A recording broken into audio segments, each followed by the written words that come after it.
Higpit ang Department of Social Welfare and Development sa pagmamonitor nga ng kanilang mga relief goods. Yan ay para hindi na maulit yung pagkabulok gaya na nangyari sa Dumaguete. Ang problema pa, sako-sakong expired na pagkain na ibinaon sa dam site, doon po, sa Dumaguete, hinukay ng mga residente para kainin. At yan ang tinutukan ni Bernadette Reyes. Kalkal dito, kalkal doon. Abalang-abala mga nangangalakal sa dump site na ito sa Dumaguete City, Negros Oriental. Pero hindi lang basura mapapakinabangan ng kanilang kinukuha, kundi pagkain.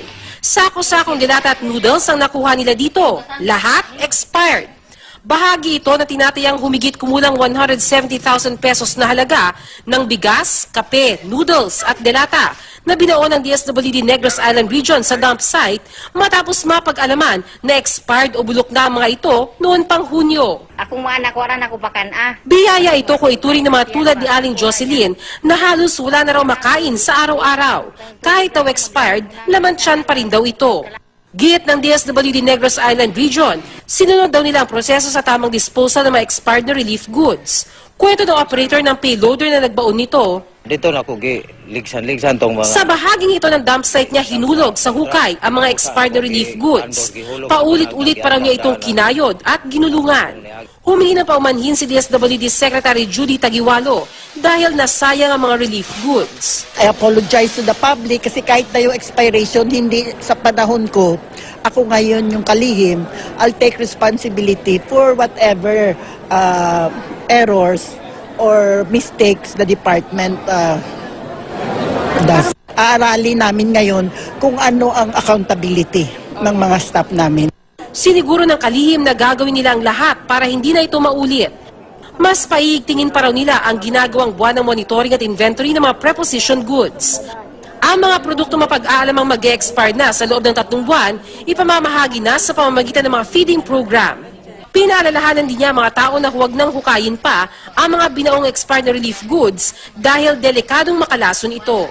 Kaya nga natin binary kasi nga it will cost more kapag magkakasakit sila. Bernadette Reyes, Nakatutok, 24 Oras.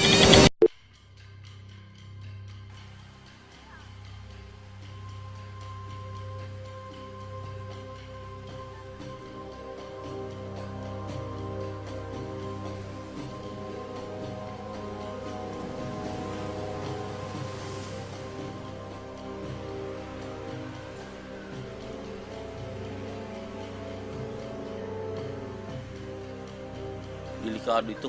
Dagat yung pupunta sa atin. Yun nga, minuto lang. Naririnig ko na dito sa kusina namin, pumapasok na yung malakas na tubig. Kita ko kasi, tapos within seconds lang, tumaas siya. Tapos nung paliig na, sabi ko sa kanila, eto na. Sabi ko, hanggang dito na lang tayo. So nag-attempt kaming lumabas, na flashed out kami lahat. So hindi na kami nagkita-kita.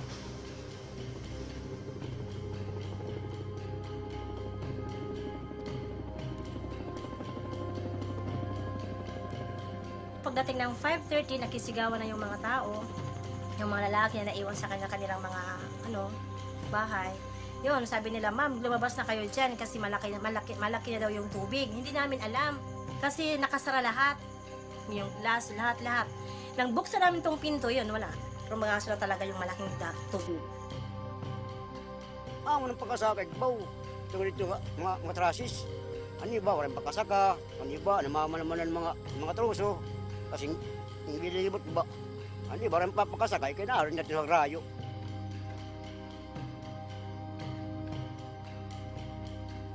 From 7:30 to 11. Kami nakababad kami sa dagat. Nang humupa na yung tubig, wala nang bahay. Nakikita mo dito, wala na. Lahat ganito na lang. Kasama doon ang bongbong nagkakabugto. Bagang binubombahan.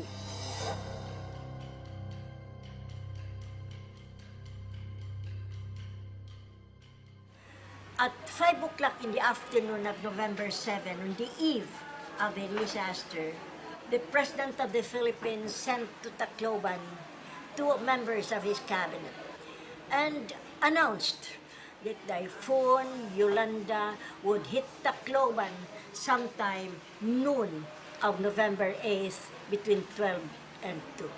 But because of this wrong information, many Taclobanons lost their lives. November 8, wala kami kaanap kay bigla man ang pagdating ng hangin. Except mga anak ko siya mga 6 o'clock. Tapos mga 8, usog na Hindoro. Wala kami kaanap kay bigla man pagkuan sa hangin. Yung ano na mga size, malakas na yung hangin, natanggal na yung bahay ng tiya niya doon. Mga alas 7 ng umaga, sabi ng Kapitana, tubig. Nagsitakbo ang mga tao dito sa loob. Wala na, panik na, wala na. Eh ako naman, pumasok ko ng kwarto. Siya pumasok din si misis ko. Katapos lumabas. Kalakasan po ng hangin, natrap po kami dito kasi bigla pong yung tubig, biglang dumating sa amin at tumaas bigla. Nang buksan namin tong pinto, yun, wala na. Rumagaso na talaga yung malaking tubig.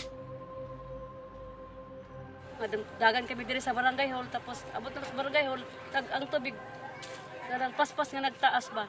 Ito kami sa ibabaw, kupot kami sa steel bar, ang dili kami mapalit sa hangin. Hanggang dito na kaagad.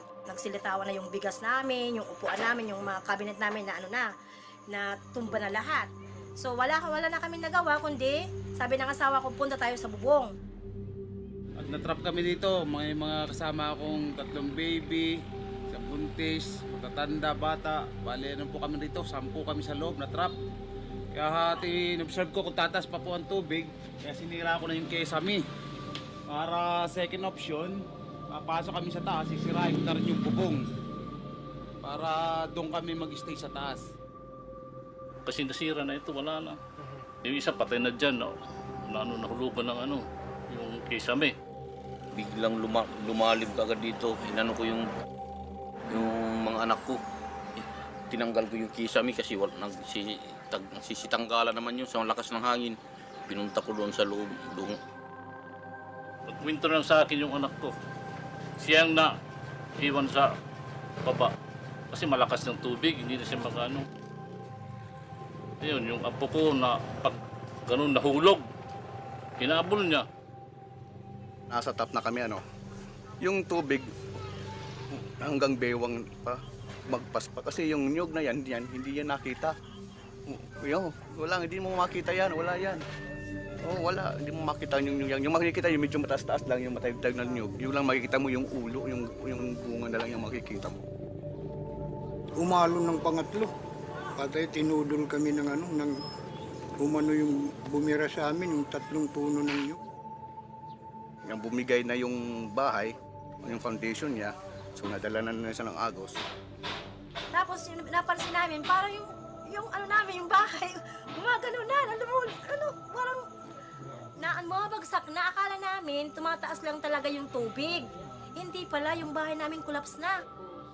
Bigla na lang, nawasak agad yung pinalalagyan namin. Ubos kami lahat, nasira kasi yung division Nagkumpangalak ng babi, panganay ako. Pagkapot ko, mga kapot mo, kusa naman ng tubig. Taga mo, mamatay lota ko. Maubos lahat kayo, maubos.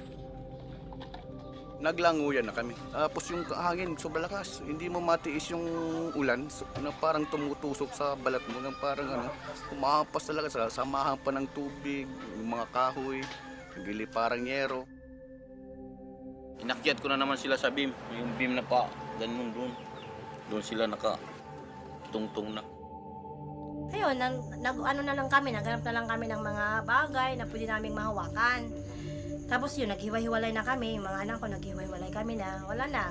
Sabi ko, bahala na lang, iligtas nyo na lang yung mga sarili nyo. Maski hindi nyo kaya makita, basta iligtas nyo yung mga sarili nyo. Tapos yung anak kong buntis sumigaw, na malulunod na siya, pinuntahan ko, linangoy ko. Napunta siya sa labas at saka yung apo ko. Hinahawakan ko silang dalawa. Na yung liig ko ng malaking punong kahoy, dumaan. Hindi naman ako yung isang kamay ko, yung isa hindi na rin makagalaw. Binitawan ko silang dalawa. Tapos lumubog ako, hindi na ako makaahon. Hindi na ako makaangat kasi kahoy yung nasa ulo ko. Kahit sa pag mga ganun ako, kahoy. 6 na beses ako mapailalim. Pag ikapito, lumitaw ako. Di ko na alam kung paano yung panganay na anak ng bunso ko. Doon kami hawak na ng pam niya. So, doon, medyo nagtagal kami doon. Alas 11, yung tubig bumaba na. 2 minutes lang ata yung yung tubig eh. Wala akong marinig na, hangin na lang malakas. Karoon na lang ako ng mali na ako nandun ako sa tabi ng highway. May tumba na mangga doon. Ang sanga ganun. Mayroon dumaan siguro ng mga basura. Doon din ako nasuksok. Tapos nakikita namin yung marami na naglilitawan yung mga patay. Hindi na namin talaga pinansin yun. Iyak ako nang magkaroon ako ng malay doon. Kasi dagat na ito, malalim ito. Wala nang makikita ang bahay, puro dagat na ito lahat dito.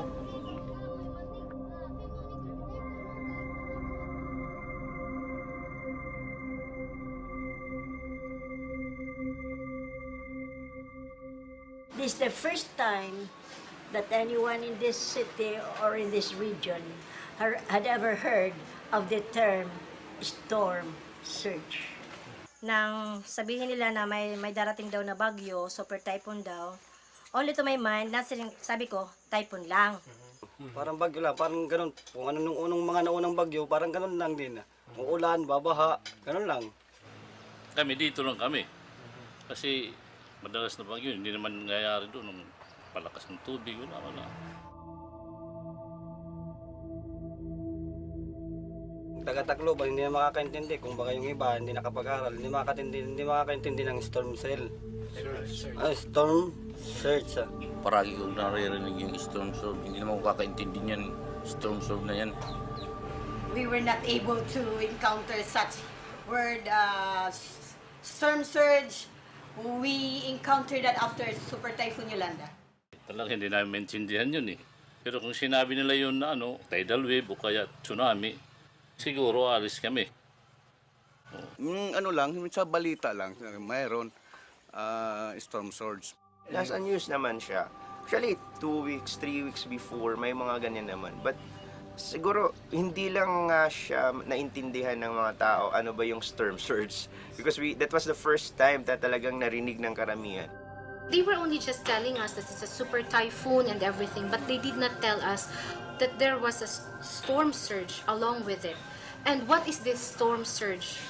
The tide receded about 20-30 minutes before the typhoon actually made landfall here in the island of Leyte. That was a phenomenon that took us by surprise.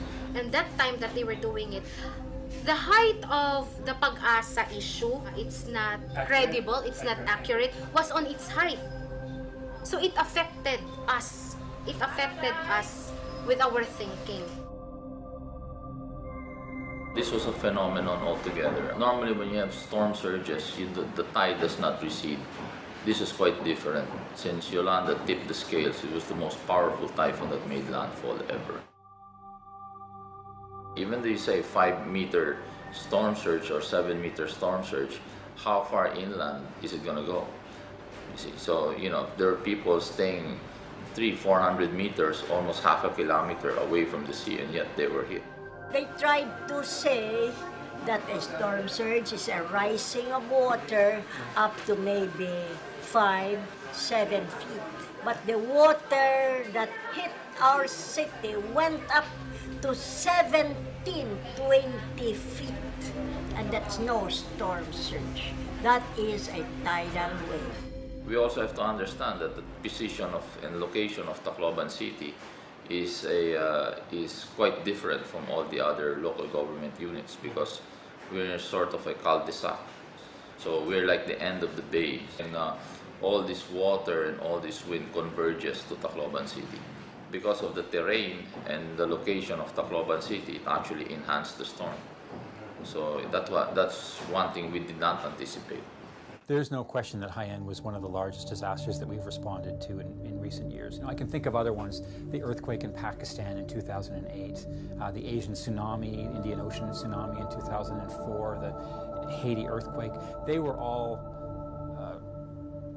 disasters of significant proportion that would have required a response like this one. But I think what was unique about the typhoon was that the areas affected were really quite localized. What made it different was the size, the magnitude of the disaster, as well as the area that was covered. You know, sometimes you see a very concentrated area after a disaster that's affected. With Typhoon Haiyan, it was so widespread across so many islands and just such a massive region. But where the typhoon struck, it just left a path of real disaster. So it was as acute as anything I'd ever seen. It was not just Leyte actually. So Samar, you had Iloilo, you had North Cebu, you had North Negros, Antique, Capiz. So even Palawan. So that Yolanda corridor, we call it.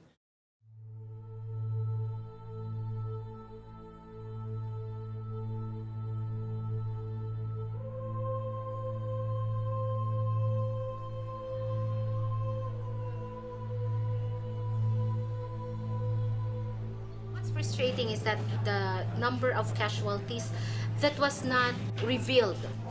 The exact number of casualties was not revealed. We believe that it's 10,000 more. More than 10,000. More than 10,000. Yeah, but the statistics they said about 6,000. 6,000. Yeah. We didn't even have body bags. The Department of Health gave us only 50 such bags for the dead. And there were more than 1,000 that died, almost 2,000. So we had this stench, and because the mayor did not want them to be just lumped together, he said, okay, let us bury them in a shallow grave so that we can unearth and properly identify them.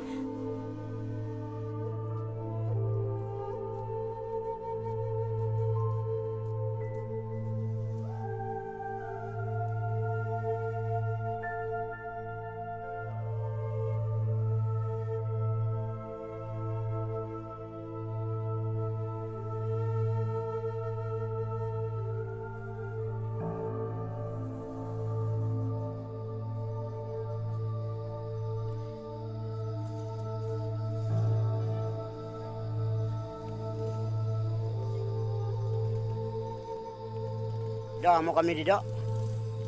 Kaya mati ko mga patisugo kapamilya da. Pagkapamilya. Purita ni pamilya na. Oo, nakada kasawa nga ni burod kapad to. Mga anak ka to member sa itong bagyo. Anak ko na nakliya, magbibir dyan to December 26.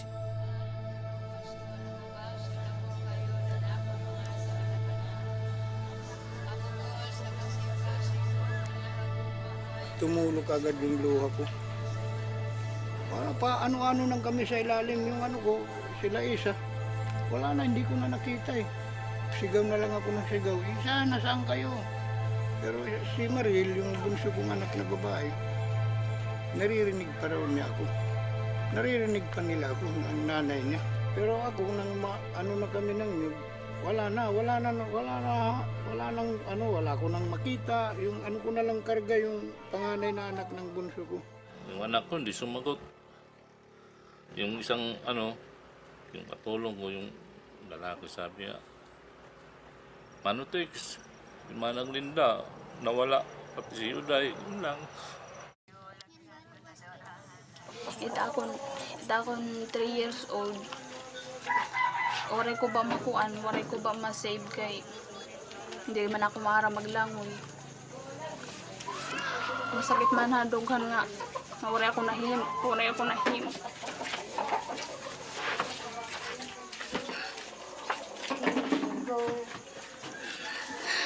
Sabi ko sa kanila, hanapin nyo. Umabot ng 3 araw ang paghanap sa kanya. Kita ko. Bali 3 yung nakita ko kagad doon. Mga 1 kilometro na. Mga patay na. Saka 2 apo. Wala ginatanat niya mga asawa. Na ako nananak, oray na ulo. Oray na ulo ka December na. Pero nasa ako, Diyos ko, kung kukuhaon mo naman lang kami, nga tanan na la, oray salin ba? Kasi ako, kung may man maibahanan itak mga anak, di kito kaya. Malurong ako pag pinanminsar. Ngayon, parang kulang na. Hindi na gaya nung dati.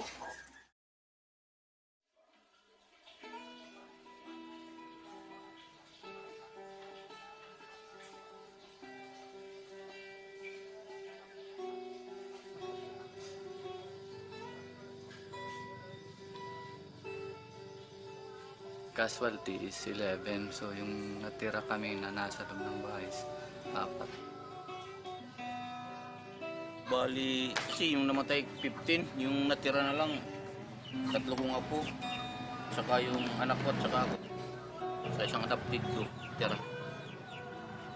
Meron kasi kami malaking table dati dito. Nung hindi pa natutuklap yung bubong, dito kami nagstay sa ilalim ng table. Tapos nung wala nang bubong, punta kami dun sa room na natitira na walang. Tapos kaming nung nanay ko, dun kasi ang room niya, dun na kami inabot sa CR niya. So, yun ang nangyari. Wala lahat. Dito kami inabutan. Last out. last na kayo nagkahiwalay dito.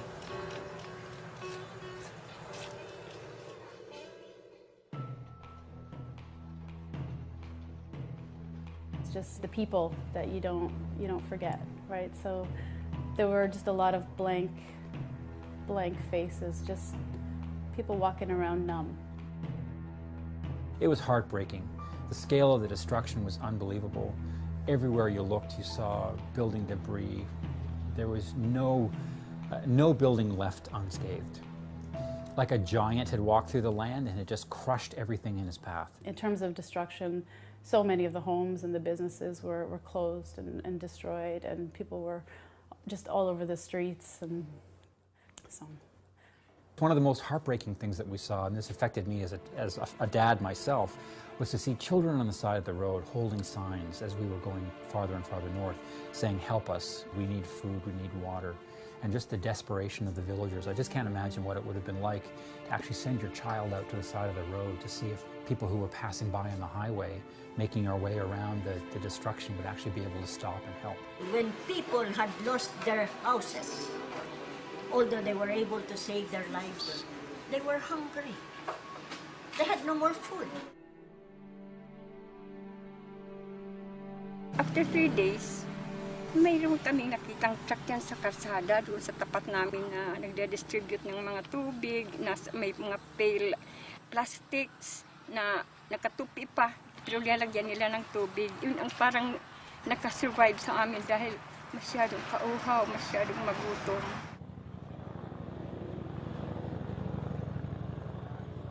It is only by air that we could get immediate relief. It was the international community who were the first to arrive in Tacloban to help us. I think the relief started on the 10th of November, 2 days after. Saturday, I think 24 hours after. The first INGO who came was UNDP, followed by the UNICEF, and then the German, the Save the Children, and all the INGOs that I could not remember. I cannot remember the names, but who came to help us. The first was to help meet the immediate needs of the survivors. So that would be helping procure or purchase life-saving food like rice, beans, fish, other kinds of emergency supplies like temporary shelters, medical supplies. We were there helping to help meet the psychosocial needs of children through what we call child-friendly spaces. It was such a large disaster that encompassed a wide geographical area. It made traveling very difficult, right? So just landing in Manila and then transferring to Cebu, that flight was delayed because of the destruction. Of the scope of the area that actually was affected by this typhoon, it was difficult to reach a number of people. There were communities that it took several days before aid convoys were actually able to reach them. And it was just partly because of the destruction and the debris on the road. And most especially when you don't have telecommunications, it's difficult to even be able to communicate where people are. Obviously, even electricity, all of those things have been knocked out by the typhoon. So even trying to do an appropriate assessment, which is really critical to do a relief delivery, it took longer than it usually does because of those difficulties. Binigyan kami ng mga biscuits, mineral water, tsaka bigas. Yun ang first time na namin natanggap na tulong. We are really, really very much thankful for them because since we were left off by our government, they were there to save us. Yung mga tumulong sa amin sa labas, mga foreigners. Ibang bansa pa? Yes. Kung hindi, hindi. Kung hindi yun sila, parang maano na kami dahil nauna sila, may mga trucks, mga Germans yata yun eh. Mga German? Yes. Tapos mayroong yung mga intake ng unang nag-ano sa amin, yung chuchi. Yun ang nagbigay sa amin ng hope. Unang nagpakita yung chuchi pagkatapos sa nangyaring bagyo dito sa Tacloban, hindi lang sa Tacloban area, pati sa Palo at Tanawan, sa out of town ng mga lugar. They were terrific. They prime pumped our economy. They gave from 12,000 to 15,000 per family. Whether you were a victim or not, every family in Tacloban was given that amount. They gave relief goods. Not only that, they paid the cash for work for the clearing of our roads. Na humingi din sila ng tulong at saka kumuha ng mga trucks para sa paghahakot at paglilinis.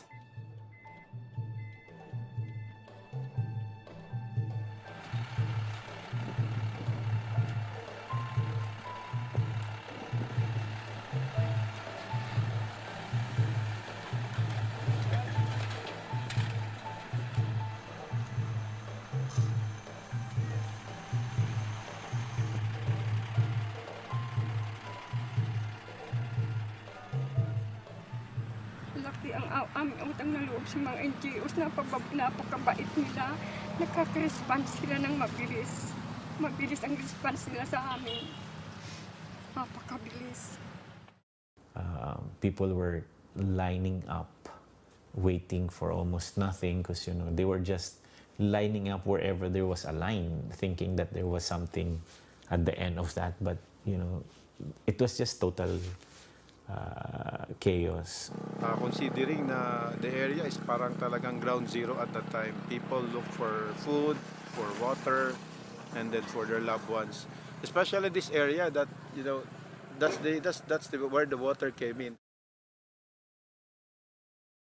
There is really no centralized way of distributing the relief, but when the national DSWD came and get in touch with our city social welfare and the rest of the cluster in the city government, so we have identified first the victims along the evacuation center. So we started there, and the INGOs, they reported usually on the national level. Siguro yung first na tulong ng galing sa labas, hindi local, kahit yung national, pumasok na mga third week ng November na yun. Kahit lahat tanungin mo dito, wala pa silang natanggap na galing sa national. Galing talaga sa national. Yung DSWD namigay ng food reliefs lang yun. Pero kung tulong na cash grants, housing materials na sinasabi sa national news na namimigay na hindi yung totoo. Hindi kami pwede maghakot ngayon, umuulan. Mababasa ang diba? And there was a storm, Zoraida, in between. There's this rain. And by the way, why were there not more trucks? Because the trucks were in Bohol. The trucks were in Zamboanga. I mean, this is not the only think nothing else is happening in the rest of the country. There was something in northern Luzon. And this is not the only place where Yolanda hit. So it was centralized first here in the Balyuan, and then it's the national DSWD. So the city government just augment in the trucks and the army in bringing those donations. And I think they have implemented a one-stop shop wherein all the donations course through the DSWD.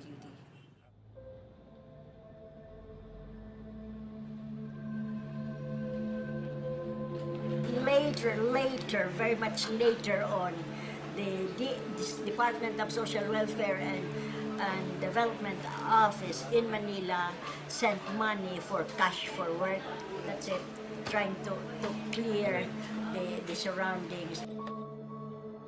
I think even the national government was not prepared for a disaster like this, and it was completely new to them, especially addressing a city like Tacloban, which is a capital city. They came much later than what we would have expected, knowing as they did that there was going to be such a horrendous typhoon. In fact, it was their fault.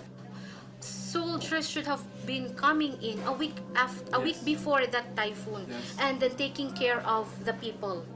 Yeah, because the local government can only do as much.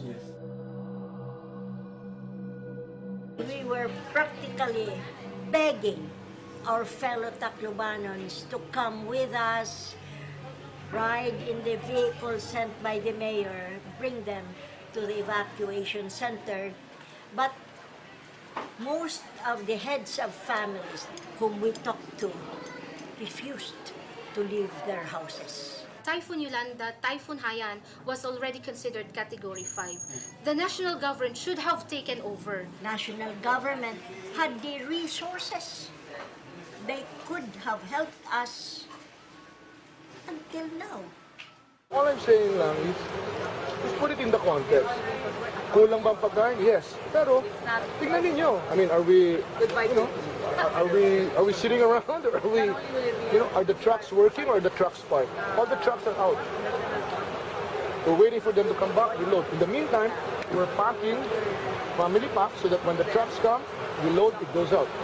But World Food Program, UN, ask them. Don't take it from me. You might think it's government propaganda.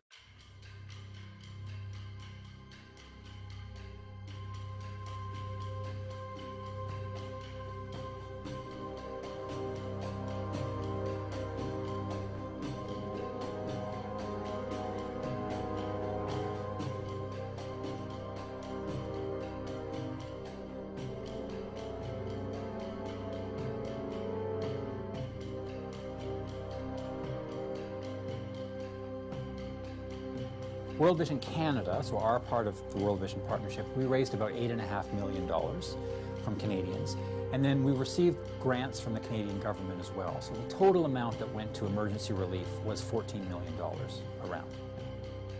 Those funds didn't stop there. They also have gone into the longer-term rehabilitation as we've worked with communities to help them rebuild. With the generosity of individual Canadians and corporations and local and provincial governments across the country, the Canadian Red Cross was able to raise over $47 million for the Philippines relief. We take accountability very seriously. We're accountable to our donors, we're accountable to our beneficiaries. And we try as much as possible to ensure that as much of the money that is being donated goes directly to the survivors of the disaster. All in all, we raised approximately $365,500 during our Typhoon Haiyan campaign. About the monetary donation from international around the world, it was estimated $80 billion financial assistance. Had it really reached the people of Tacloban? Well, I think you can ask the people directly because they were supposedly the recipients. And I think most of them will tell you that they were quite saddened because they did not feel that they have received such an amount.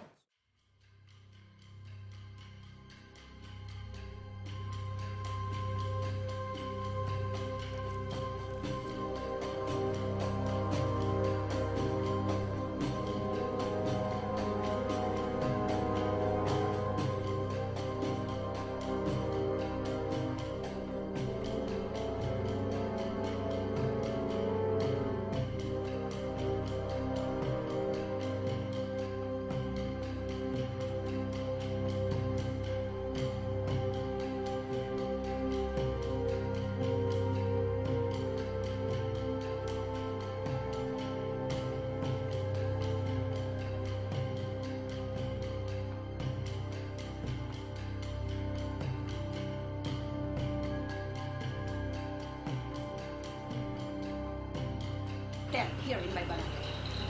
So that is why some of my people are asking, where is that donations? Because they heard from television, they can see in television, they heard in the radio that most foreign countries have helped the Philippines through the national government.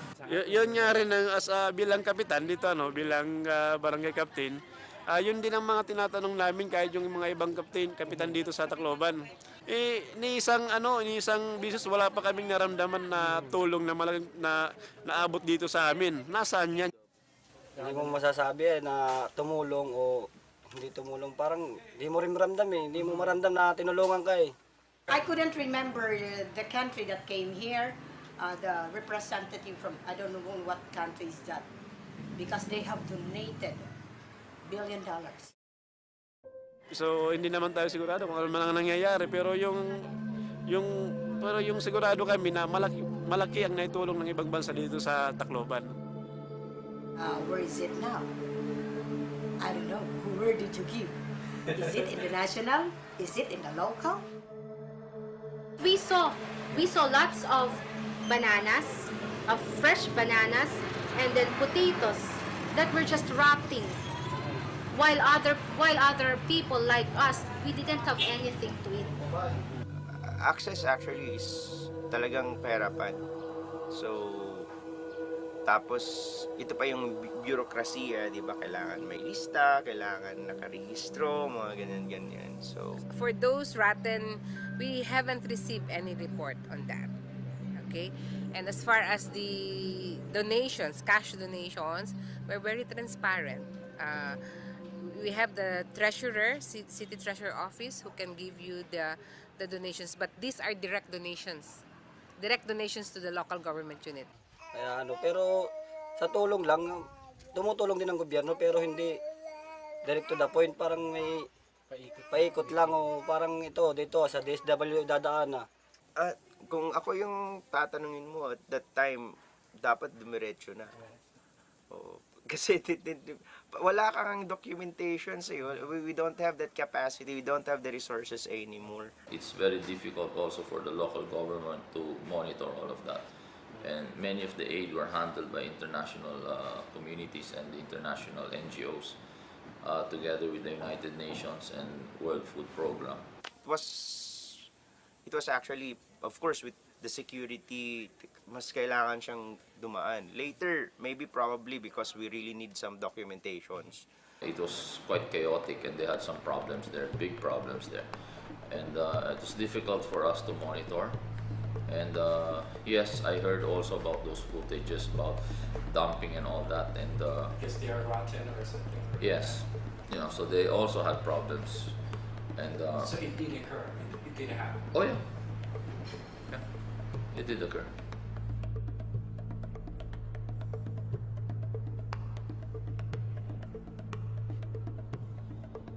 Ang haba-haba yung panahon kasi kasi napopolitiko doon yung airport, parang hinaharang yung Tacloban lang. Doon bumabagsak yung mga goods para dito. Yun naman, so ang goods yung para Palo, nahaharang ng Tacloban, hindi na nakakaabot ng Palo. Doon na sa Tacloban yung nabibigay lahat ng relief. Kaya yung mga nasa Palo, yun ang unang natulungan dahil kumbaga may may combine na. Kumbaga kabinete.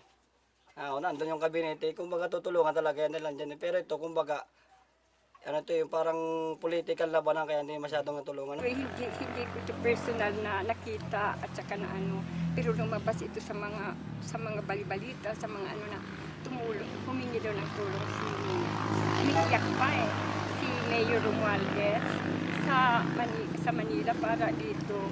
Ang sabi daw ni yung naging right hand ni Pinoy, I remember that you are a Romualdez and he is an Aquino. Imagine what a flimsy reason. You are a Romualdez, you are the son of your father, and your father is the brother of the wife of the mortal enemy of the family of the president. My God. Mayor Alfred was only 3 years old when Marcos became president.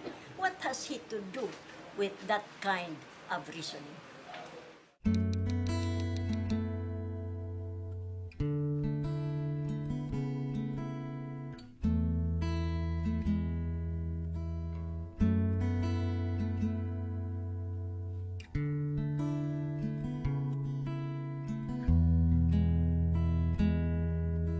Mundo pa ba'y may buhay?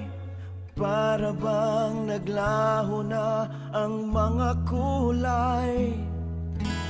Di ko na madinig ang tinig.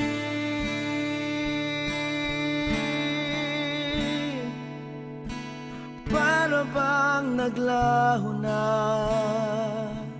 ang himig?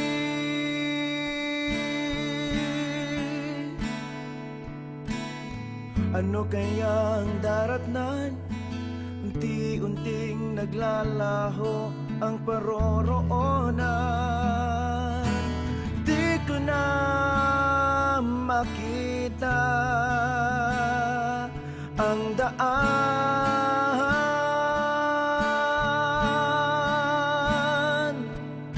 At para bang wala nang dahilan.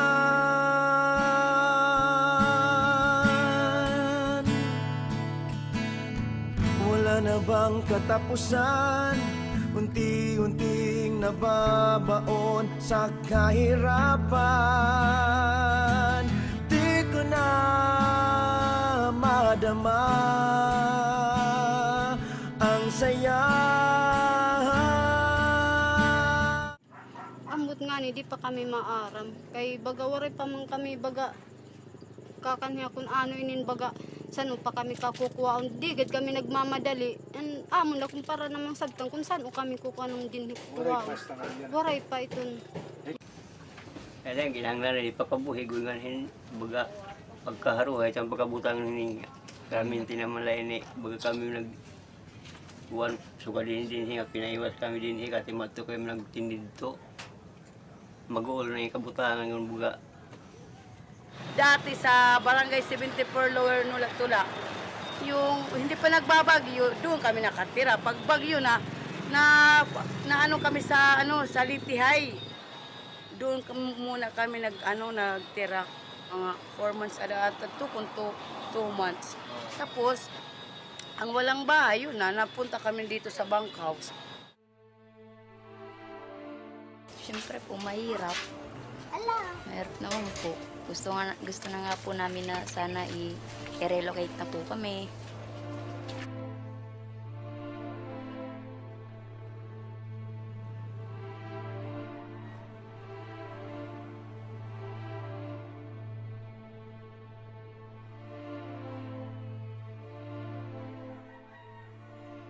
Ako kay member man ako ang purpose, ang nagsiring hamon nga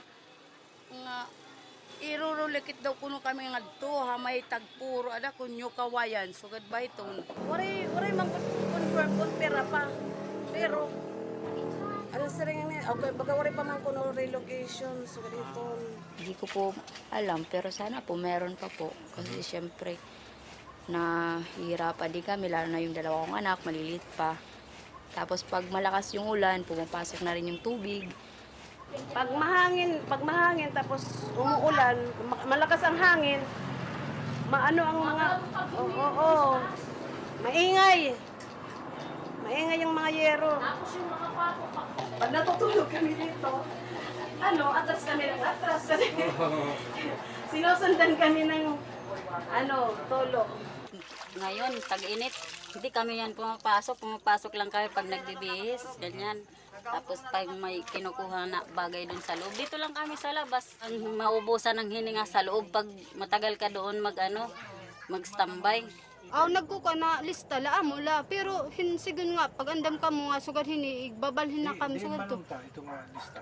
Ito nga kanan yun habitat mga kuan sugad hito mga lista kanan kuan kanan gym diri wari kami to nga GME kay wari kami to kadara kay tuluman anak-anak kanan WD. Kundi po. Oo, Kakano ko ito nga panlistahe? Maiha naman to sige naman ito lista liwat. Wala pa. Wala pa? Wala pa.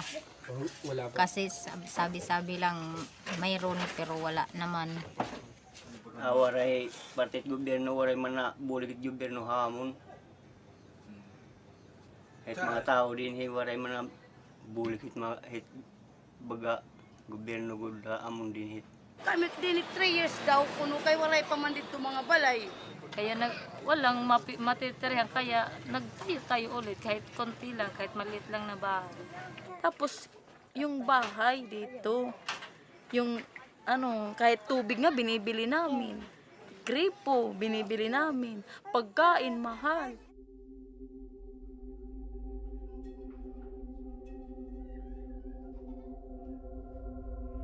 Kasi we have 2,500 plus families. Ang nasa temporary shelter, which is the transitional houses, 184 families pa lang.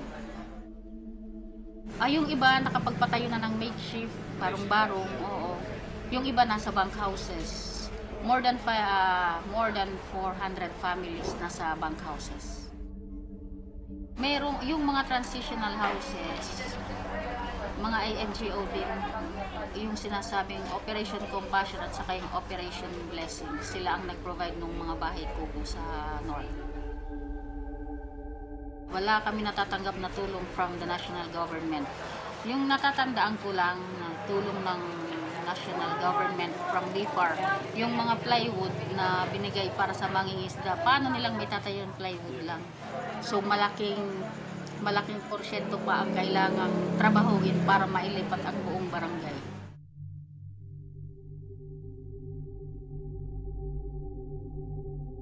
Over 1 million homes were destroyed, and we know that takes a while to rebuild. Not everyone has those resources to rebuild immediately. 53,000 homes were damaged in the city of Tacloban alone. 30,000 totally damaged, 23,000 partially damaged. How can you build more than 50,000 houses in this period of time? 4 months later, Secretary Rojas here and gave the mayor a check for 230 million pesos. But that was not for people. It was for infrastructure. And according to auditing rules, you cannot use it for something else, but for the purpose for which it was budgeted and given. There are still 800 families living in tents in our city. 9 months living in a tent. It is intolerable. And you know why they don't like to live? Because for as long as you're a tent dweller, they'll be given houses. That is why they insist on living in the tents.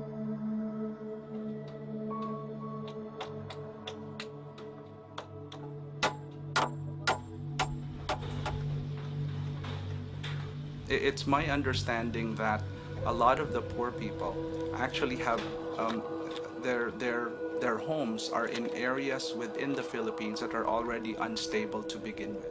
So they may be in low-lying areas where a lot of people don't want to construct their homes. And if that's an area that's free and available for these people to move into, then they would move into that area. However, that puts them at risk for floods, for typhoons, and other natural disasters. We have to relocate about 14,500 families. So that's about 55,000 people, close to about 70,000. And we're moving them to a much safer area. Our target in the next 2 months is that probably all of the 900 families living in tents will be relocated now to temporary or transitional homes, and then we continually are building the approximately about 14,500 permanent homes. It's not simply about going in and building a house. It's about training. It's about training specialists, training the carpenters and the masons, and providing the necessary training to build homes that can withstand future disasters.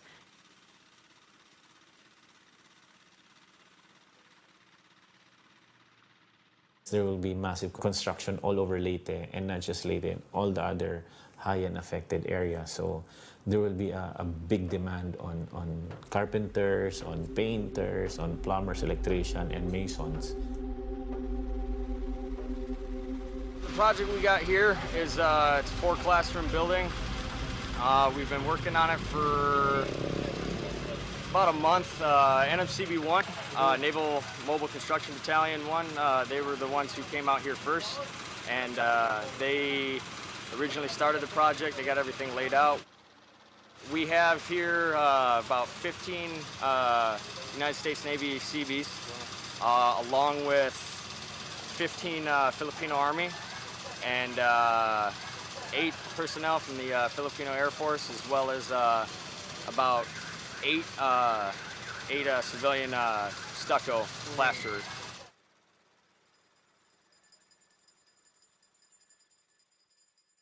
You can meet those emergency needs, basically helping people get the food that they need, clean water to kind of get through the emergency phase. But it's also really important to invest in helping them rebuild their lives.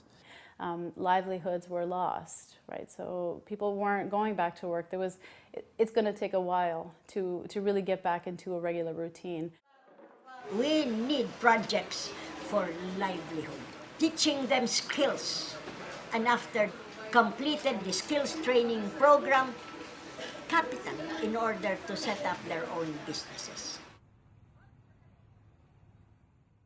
We very soon realized that if you really want to create lasting transformation, you needed to create and build an environment where people can begin to aspire.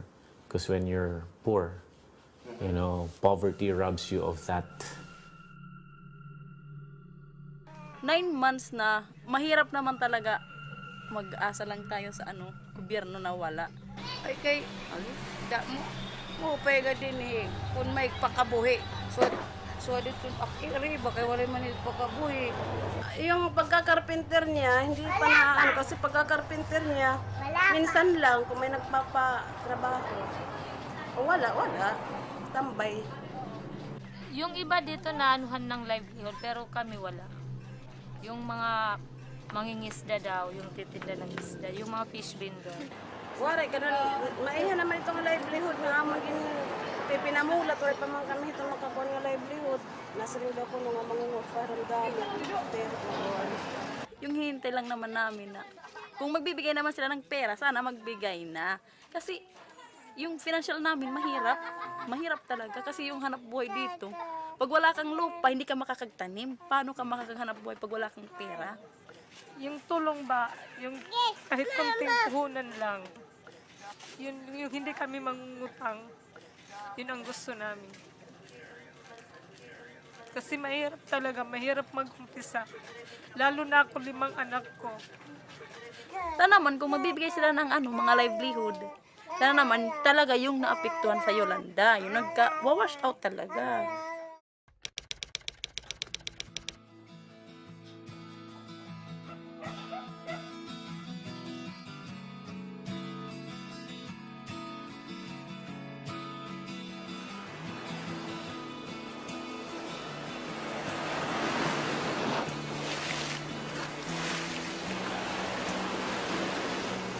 Many, while still waiting for safe permanent shelters, they already started to rebuild their lives.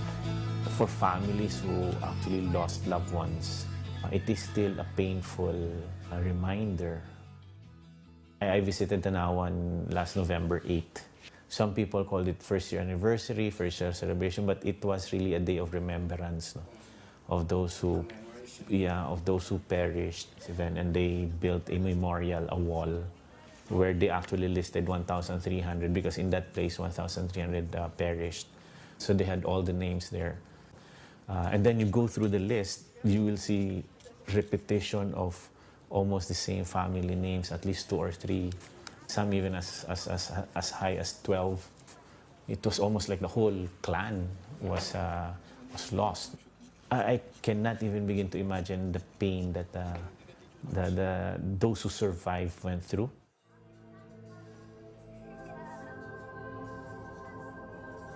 Immediately, it became apparent that this was going to be a long-term recovery plan. You're looking at years in recovery because of the magnitude of Typhoon Haiyan and the impact it had on over 16 million people. We already have submitted the master plan to the Office of the President. It's a master plan. The long-term plan is for the next 5 years. The mid-term plan will reach from 1 year to 2 years. The immediate is now. Included with that is not only livelihood, but most people here rely on employment. So since businesses are coming back, so they're getting, most of them are getting their jobs back. So that's a big help. It brings back now their purchasing powers.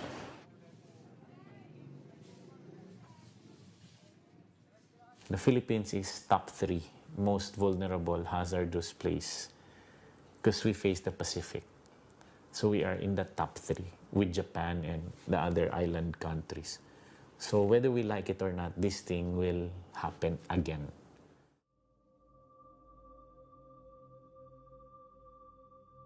Kung sino ang pwedeng may mga mabusilak na puso, matulungan din kami dito. Hindi lang sa immaterial, cash or ano, na mapagsabihin din yung gobyerno namin na ang tulong namin para sa kanila, huwag nyo nang pakialaman. Kasi kung pakikialaman nyo to, hindi makakarating sa kanila eh. So, yung pakiusap ko na lang ganun sana. Tulungan kami, nagagalit na lang kami kasi dahil alam namin tutulong at tutulong kayo. May mga puso kayong tumulong sa mga mahihirap, sa mga nasalanta. Yung problema namin dito, ang gobyerno namin, walang pusong tumulong. Sana po ay makarating sa ating government na nag-aaway-away na lang sila, hindi matapos-tapos. Pagkatapos ng isang issue, meron pang issue, hindi pa nagagawa. Paano po yan? Kami na lang sana ang intindihin yung mga tao, kawawa naman. Mag-uusap talaga, yung parang hindi na lang ba muna politikang pairalim ba, yung tulong lang muna. Matagal na sana, marami nang baka siguro wala pang namamatay sa gutom noon. Sana sa may mga kalamidad na dumating na ganito, maging handa naman ang gobyerno. Yun lang. Tsaka huwag na tayong magtulungan na lang para sa ikabubuti naman ng ating kasi nakikita ko ngayon, bangayan ang bangayan. Walang keso ganito, ganyan. Ba't hindi tayo magkaisa?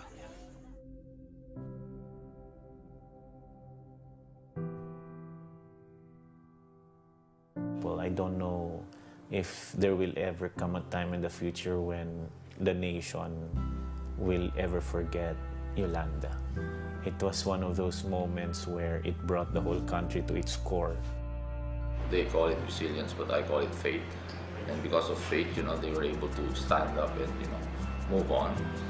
And there's a brighter future here.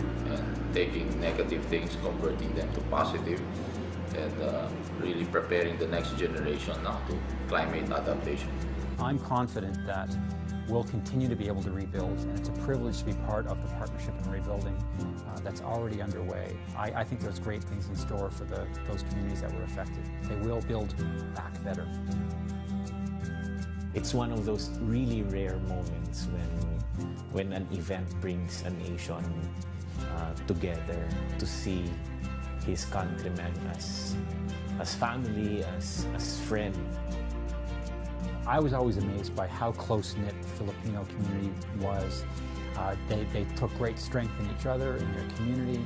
They took strength in their faith, in their church. Just these things that brought people together was really quite remarkable.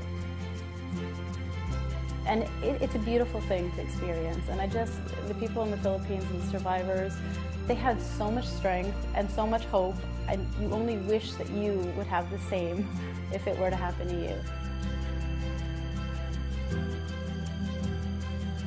Keep rebuilding, keep that passion, keep that fire, keep that strength going, and keep working together. Kahit na ilang beses tayong nadapa, kahit na anong dilubyong dumating sa atin, basta tayo ay magkasama-sama, tayo ay may pagtiwala sa sarili at may tiwala sa Panginoon. Hindi malabong mangyari na uunlad pa rin tayo. Iisipin lang natin is kaya natin gawin lahat ng ating gusto.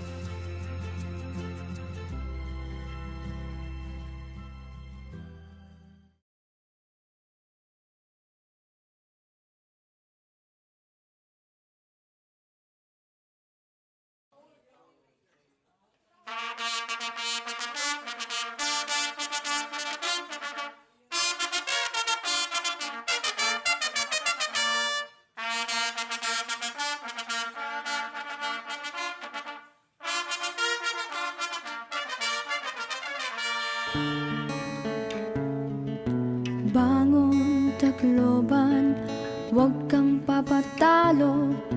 Kahit kaano pang lakas ng bagyo, punas ang mga luha at putik sa mukha mo. Higpitan mo lang ang hawak, tayo ay tatayo. Bangon sa bagong kinabukasan. Tatagan mo lang ang loob mo, kaibigan.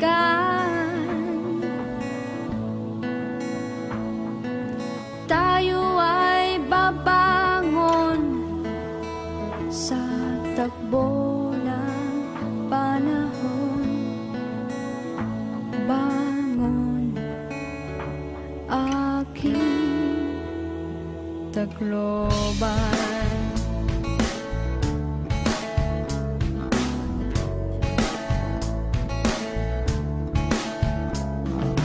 Iisa ang aking hiling at panalangin, hustisya sa mga biktima ay sana'y tinggin.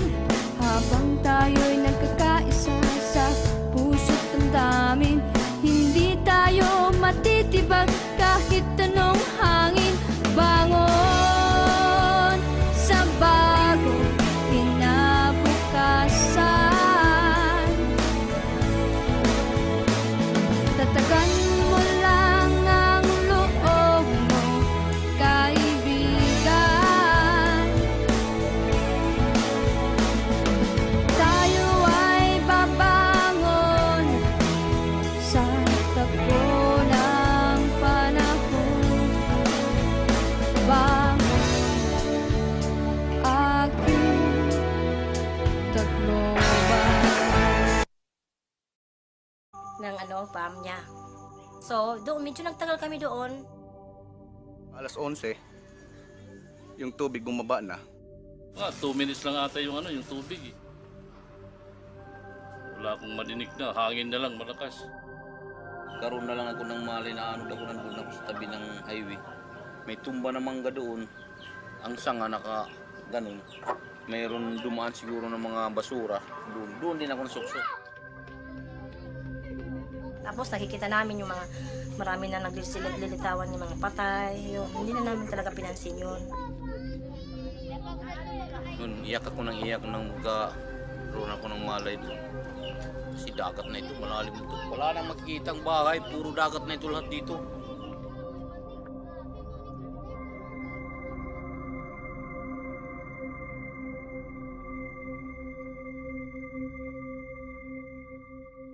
This is the first time that anyone in this city or in this region had ever heard of the term storm surge. Nang sabihin nila na may darating daw na bagyo, super typhoon daw, only to my mind, sabi ko, typhoon lang. Parang bagyo lang, parang ganun. Kung ano nung unang mga naunang bagyo, parang ganun lang din. Uulan, babaha, ganun lang. Kami dito lang kami.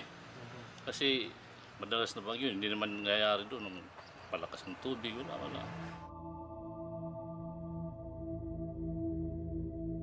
Taga-Tacloban, hindi na makakaintindi. Kung baka yung iba, hindi nakapag-aral, hindi makakaintindi ng storm cell.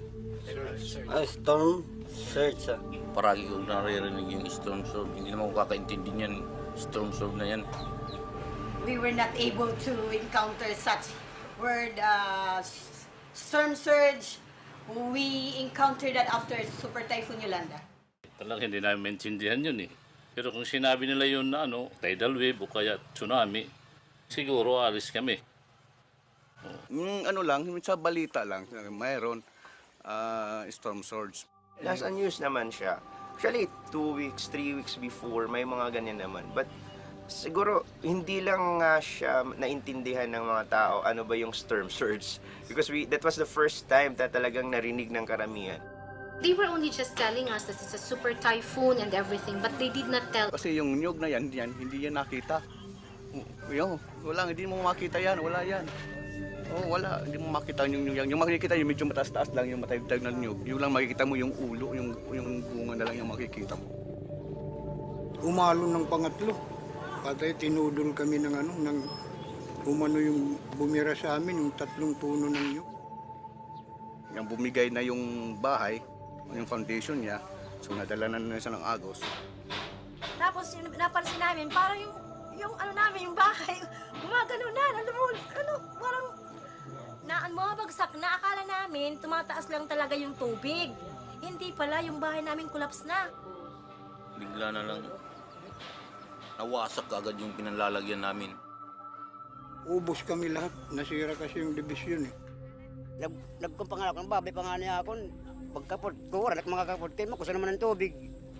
Kaya mo, mamatay lot ako. Maubos lahat kayo, maubos. Naglanguyan na kami. Tapos yung hangin, sobrang lakas. Hindi mo matiis yung ulan na parang tumutusok sa balat mo. Na parang kumahampas talaga sa samahan pa ng tubig, yung mga kahoy, gili parang yero. Inakyat ko na naman sila sa beam. Yung beam na pa, ganun doon. Doon sila nakatungtong na. Ayun, na lang kami, naghanap na lang kami ng mga bagay na pwede naming mahawakan. Tapos yun, naghiwa-hiwalay na kami, yung mga anak ko naghiwa-hiwalay kami na, wala na. Sabi ko, bahala na lang, iligtas nyo na lang yung mga sarili nyo. Maski hindi nyo kaya makita, basta iligtas nyo yung mga sarili nyo. Tapos yung anak kong buntis sumigaw, na malulunod na siya, pinuntahan ko, linangoy ko. Napunta siya sa labas at saka yung apo ko. Hinahawakan ko silang dalawa.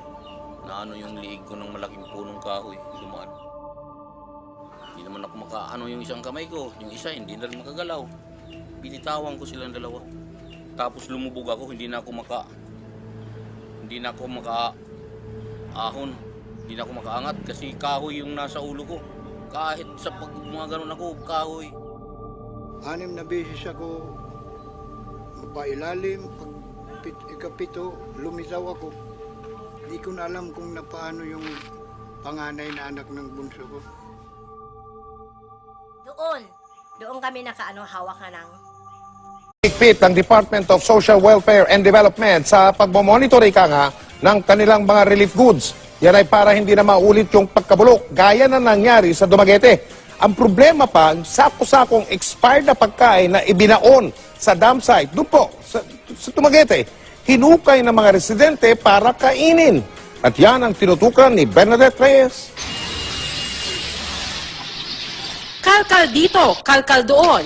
Abalang-abala mga nangangalakal sa dump site na ito sa Dumaguete City, Negros Oriental. Pero hindi lang basura mapapakinabangan ng kanilang kinukuha, kundi pagkain. Sako-sakong dilata at noodles ang nakuha nila dito. Lahat expired. Bahagi ito na tinatayang humigit kumulang 170,000 pesos na halaga ng bigas, kape, noodles at delata na binaon ng DSWD Negros Island Region sa dump site matapos mapag-alaman na expired o bulok na ang mga ito noon pang Hunyo. Akong mga anak, wala na ko bakan Biyaya ito kung ituring na mga tulad ni Aling Jocelyn na halos wala na raw makain sa araw-araw. Kahit daw expired, laman tiyan pa rin daw ito.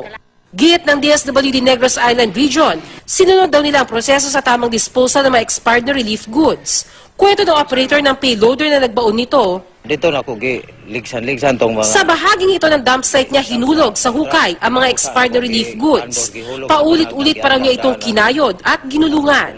Humingi ng paumanhin si DSWD Secretary Judy Tagiwalo dahil nasayang ang mga relief goods. I apologize to the public kasi kahit na yung expiration, hindi sa panahon ko, ako ngayon yung kalihim, I'll take responsibility for whatever errors or mistakes the department does. Aaralin namin ngayon kung ano ang accountability ng mga staff namin. Siniguro ng kalihim na gagawin nila ang lahat para hindi na ito maulit. Mas paiigtingin pa raw nila ang ginagawang buwan ng monitoring at inventory ng mga preposition goods. Ang mga produkto mapag-aalamang mag-expire na sa loob ng 3 buwan, ipamamahagi na sa pamamagitan ng mga feeding program. Pinaalalahanan din niya mga tao na huwag nang hukayin pa ang mga binaong expired na relief goods dahil delikadong makalason ito. Kaya nga natin binary kasi nga it will cost more kapag magkakasakit sila. Bernadette Reyes, Nakatutok, 24 Oras.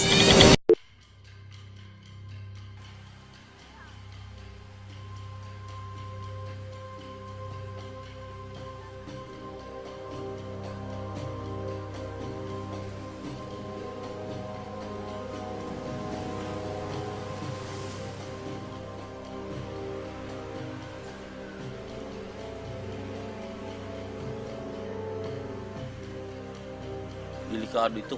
Dagat yung pupunta sa atin. Yun nga, minuto lang. Naririnig ko na dito sa kusina namin pumapasok na yung malakas na tubig. Kita ko kasi. Tapos, within seconds lang, tumaas siya. Tapos nung palieg na, sabi ko sa kanila, eto na. Sabi ko, hanggang dito na lang tayo. So, nag-attempt kaming lumabas. Na flashed out kami lahat. So hindi na kami nagkita-kita.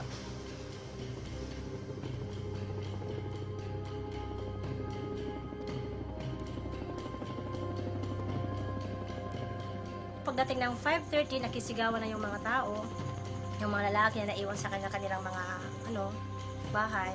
Yun, sabi nila, ma'am, lumabas na kayo dyan kasi malaki na daw yung tubig. Hindi namin alam kasi nakasara lahat. Yung lahat. Nang buksan namin tong pinto, yun, wala. Rumagaso na talaga yung malaking tubig. Ang pagkasakay, baw. Tungkol dito mga trasis. Ano ba, walang pagkasaka. Ano ba, namamanaman mga truso. Kasi hindi libot ba. Ano ba, walang papakasakay, kaya naroon natin sa rayo.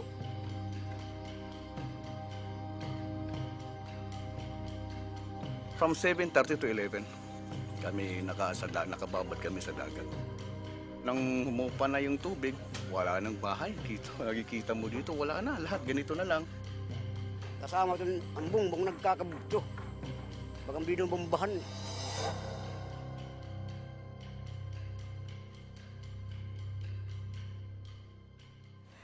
At 5 o'clock in the afternoon of November 7, on the eve of the disaster, the President of the Philippines sent to Tacloban 2 members of his cabinet and announced that Typhoon Yolanda would hit Tacloban sometime noon of November 8th between 12 and 2.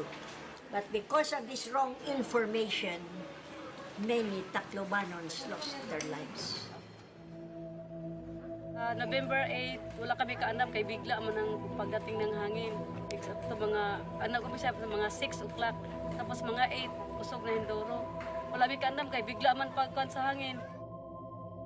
Yung mga 6 malakas na yung hangin, natanggal na yung bahay ng tiya niya doon. Mga alas 7 ng umaga sabi ng Kapitana, tubig. Nagsitakbo ang mga tao dito sa loob. Wala, nagpanik na, wala na. Eh ako naman, pumasok ko ng kwarto. Siya pumasok din si misis ko. Katapos lumabas. Kalakasan po ng hangin, tatrap po kami dito kasi bigla pong yung tubig biglang dumating sa amin at tumaas bigla. Nang buksan namin tong pinto, yun, wala na. Rumagaso na talaga yung malaking tubig. Dagan kami diri sa barangay hall, tapos abot na sa barangay hall, ang tubig, kanang paspas nga nagtaas ba. Ito kami sa ibabaw, kupot kami sa steel bar, ang dili kami mapalit sa hangin.